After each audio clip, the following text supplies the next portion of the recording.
నా దగ్గర మొత్తం ఎంత డబ్బులు తీసుకున్నావా? ఎంతో తెలియదయ్యా, కానీ 2 సార్లు తీసుకున్నా.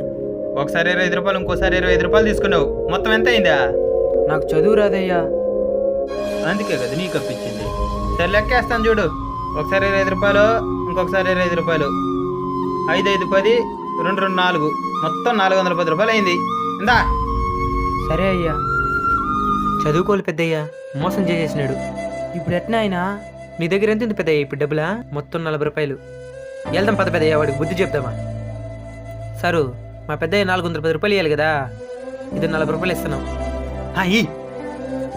సారు, 40 రూపాయలు ఇచ్చేసినాను కదా, ఈ 410 రూపాయలు నుంచి తీసేద్దానే. తీసే మొత్తం 410 రూపాయలు. దీంట్లో నుంచి మేము ఇచ్చే 40 రూపాయలు తీస్తే 0 1 0 పోతే 1 0, ఇంకా 10 రూపాయలు ఇవ్వాలా? ఇదే లెక్క. ఈ లెక్క పేరే కుక్క కాటికి చెప్పు దెబ్బ. ప్లీజ్ సబ్స్క్రైబ్ చేసుకోండి ఫ్రెండ్స్.